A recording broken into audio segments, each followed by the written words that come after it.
Hi friends, welcome back to the channel. If you are new here, welcome. My name is Queen Alita. I share prophetic words that the Lord gives me through dreams. Today I have a very timely word to share with you all. The Lord took me back to a dream that I had on February 5th, 2021. Okay, I did do a video on this back in February last year, and recent events that happened in the world, mainstream media, triggered this. The Lord just started to bring this dream back to me and what He's doing, and something a friend said also just kind of started to bring the puzzle together for me. So before I get into it, let's do the disclaimer. It's so important that you take every word before the Lord, right? Make sure that you get confirmation from Him. This word is a word that everyone needs to hear. It's not everyone needs to hear this word, but I still encourage you to take your questions to the Lord and ask Him to fill in the gaps for you, because we all have a role to play. There are things that are happening in this world. The Lord has been giving me certain dreams over the years, showing that He's bringing change, and there's this big move that He's going to make, right? And it's really going to be massive. And there's certain things that are happening right now that are kind of like hinting more at it. I'm starting to see the manifestation of it, right? So I will share the dream again in this video. I feel led to share that dream. You could go back and watch the video, but I'm going to share it. So in that dream that I had February last year, I was in a lab, and there was this woman, very evil. She was evil and seemingly powerful, right? And what I noticed about her is that she really felt like she was in control, like there was nothing anyone could do to stop what she was doing. She had this man in a chair who was under her control, completely under her control. And I was also in that, like I said, I was in the lab, but I was a prisoner too, like that man, but not completely under her control like him. I had something over my mouth to cover my mouth. I couldn't speak. It was a very hard plastic, like a PVC type of material, but really hard. And inside it was some water, and it was like almost drowning me in a sense, right? And then this woman said something to the man, and he disagreed with her. He opposed what she said, and she was like, wait, what? No. This is not what should be happening. So she started to do what she always does. She started to put in all these little so he had like a helmet of some kind. His brain was exposed, but at the same time he had this helmet, so it had been cut open. Sorry for the graphic detail, but that's how the dream was. And he had like this kind of helmet which had like all these points. So she started to stick some things into those points, like, you know, just connecting him to her machines or whatever. And as she was doing this, happily just singing like, oh, I'm doing my thing, and her voice was very mesmerizing, very hypnotic, and just, you know, happily doing what she was doing. And then she spoke to him again, and he still continued to disagree with her. And that's when I was like, wait, what? It's almost as if this kind of like it gave me hope. It invoked something in me that it was almost like, oh, it's time. Like, things are changing. Things have changed. He's not agreeing with her anymore. And I was able to move that hard plastic that was over my mouth, and the water came spilling out. So I kind of moved it like this, and that water came spilling out, and I was free in a sense. And immediately the scene switched to us being outside on the street, the three of us. And me and this man are crying out. We're like screaming to people, help us, help us. The setting is very much like a movie. Well, what I've seen in the movies, if I can put it that way. So just busy people just walking up and down the street, all business-like and stuff. And when I listened back to this dream, I got the distinct sense that I was in the United States of America, especially when we were in that scene on the street, and we were crying out like, help us, help us. And she started to move away, like slowly back away, like, okay, I need to leave, because he was like going full force towards people, like, crying out for help. And then he fainted. He was really, really weak, just very weak. So he fainted, and just before the scene changed, she started to move towards him, but the scene changed into a different part of the dream. I'm not going to go into that part of the dream. I didn't feel led to. The original video where I first shared the dream, I go into that second part of the dream. But for this video, I felt the Lord saying, I don't need to go into that part, because it actually, the second part of the dream actually took me back to my own setting, and stuff that I had to deal with during that time. So that was kind of like leading up to where God was taking me, and where He's taking a lot of us, by the way, right? So this word is not just for me. That's why I said it's for everybody. Everyone needs to hear this. So I'm just going to go through my notes so that I don't miss anything as usual. So I'm going to start by reading the scripture, which is Revelation 17, but I'm going to start at verse 16. But I encourage you to go and read the whole chapter. It's important that you read that whole chapter, because it is important, and possibly the next one. But I'm going to read Revelation 17, verse 16 onwards, and it reads as follows. The scarlet beast and his 10 horns all hate the prostitute, right? From 15, sorry. Then the angel said to me, the waters where the prostitute is ruling represent masses of people of every nation and language.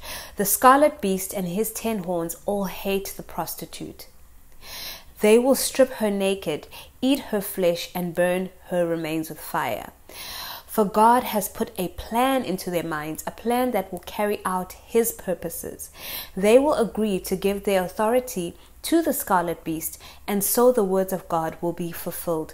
And this woman you saw in your vision represents the great city that rules over the kings of the world.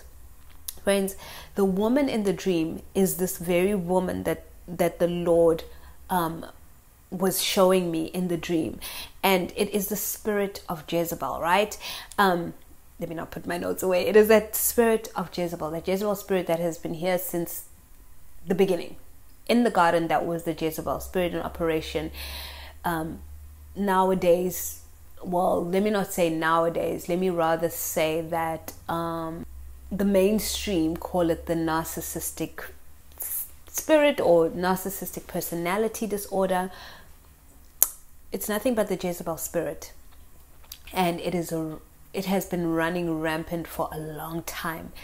A very, very, very, very intricate plan by the enemy to infiltrate the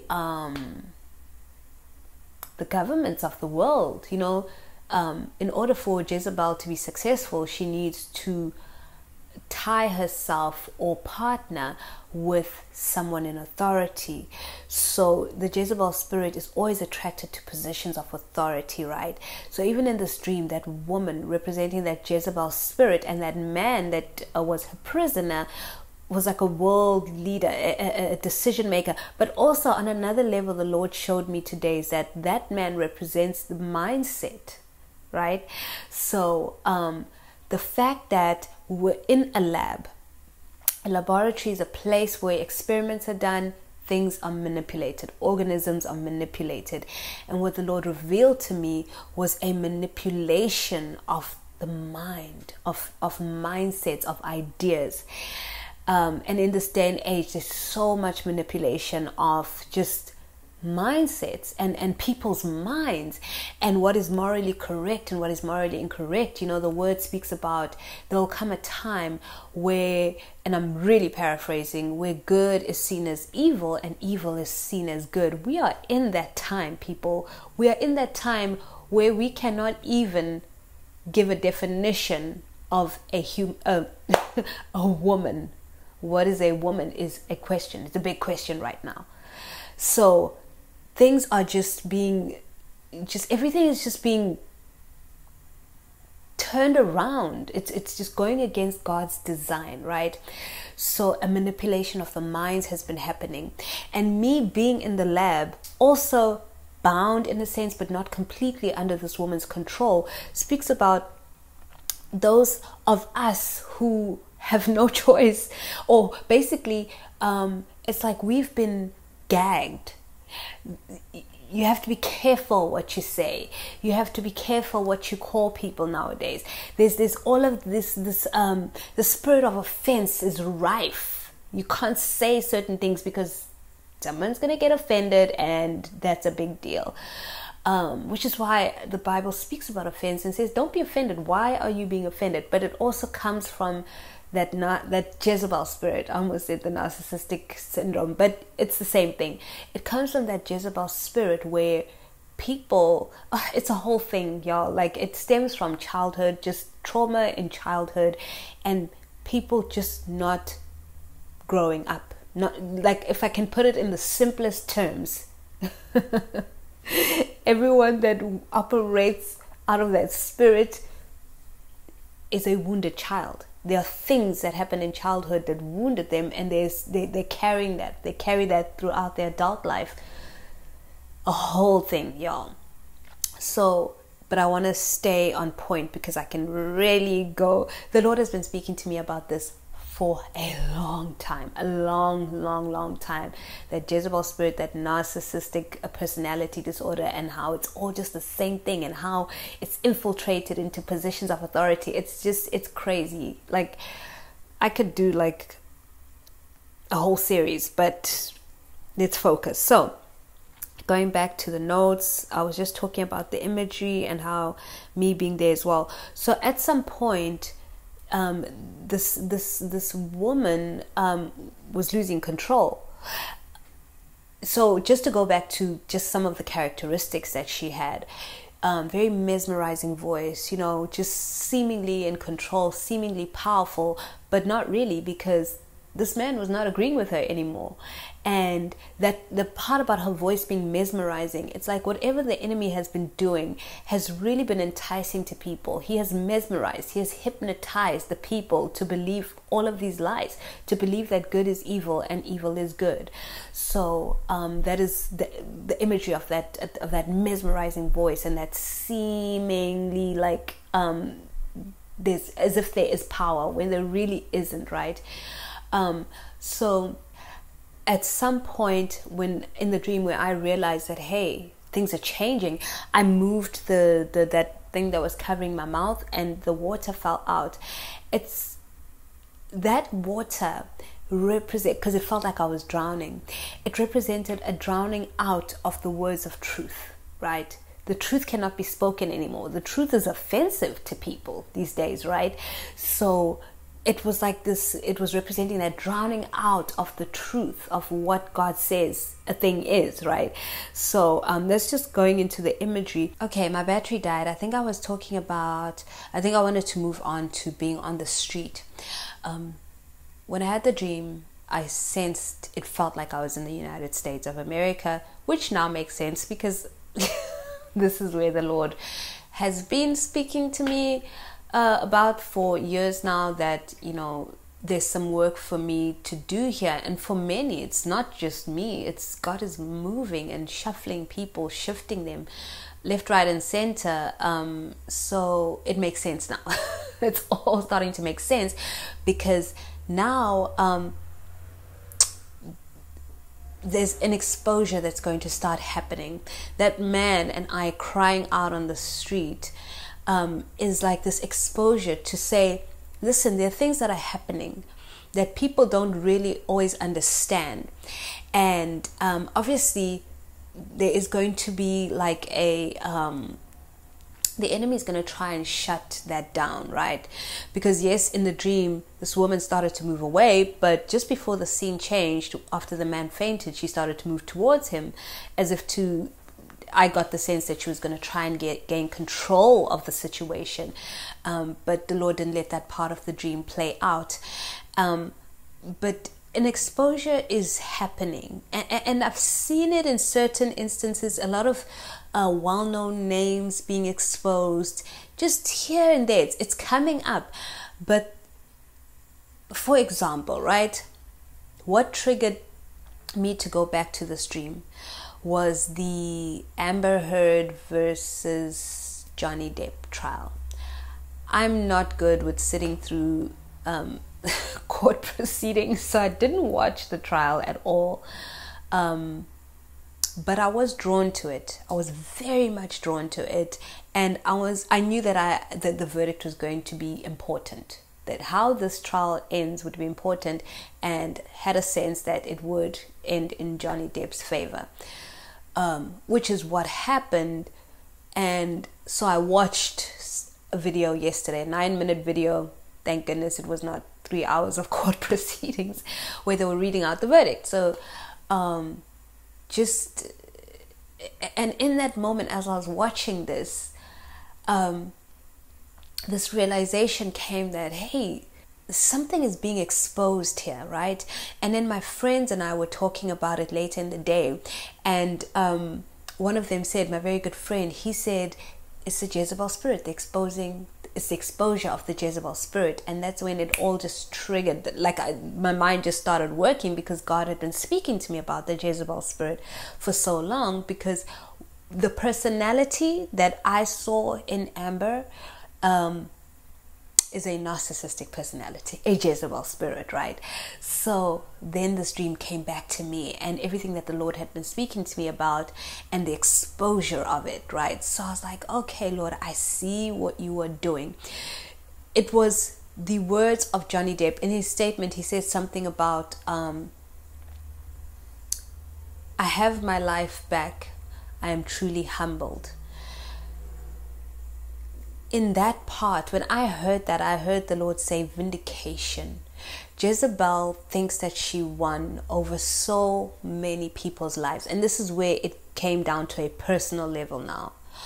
So on a personal level and on a societal level, the Lord is going to expose everything that Jezebel has been doing. It's going to come to light.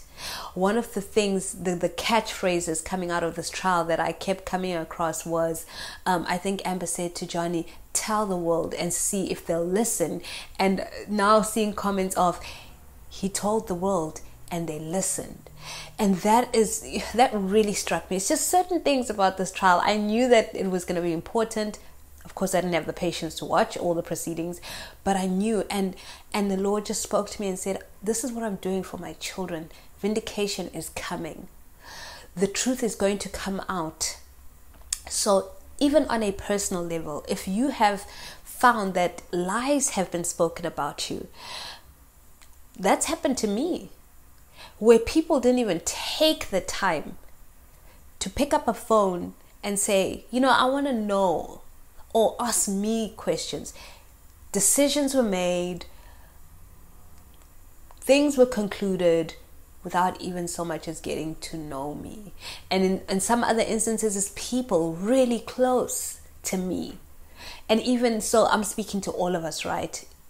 People really close to us who lied on us, who manipulated, who really, really did some damaging things that really, really, like with Johnny Depp, what happened was very damaging to his career, right? He lost certain endorsements, whatever the case might be. I don't know all the details, but he lost a lot. And now he's saying, I have my life back. God is going to give you your life back. He's giving you your life back. Please believe that. If he can do it for him, God can do it for you, and he is doing it. I have put out a few videos about vindication in the last few months. God has been showing me this, and it is coming. It is happening. Jezebel cannot win. It is just not in her destiny to win. It just isn't. Her destiny is defeat. Her destination is defeat, and it's starting now. It has started already. It started a while back, but now it's being brought to the light. And that's on all levels, personal, global, on all levels. Friends, God is making a big move. When he says he's doing something, he is doing it. So know that even for yourself, you're going to be vindicated. I don't want to make this video too long, but I had to come on here and share that. I'm really encouraged for so many of you. I've read comments under multiple videos where people are crying out, and I'm like, Lord, your children are crying out. It is hard. What do you say to someone who says, I have been suffering for 10 years or whatever the case might be, you know? So I just want you to be encouraged. The truth is being brought to the surface. The enemy cannot hide anymore. Exposure is happening. Okay, so that is the word for today. I pray that it encourages whoever it is for. And always remember, friends, that God is a good Father. He really is. Look at what he's doing. He really is. Because you, my friend, are so deeply special to him. Your Majesty, full of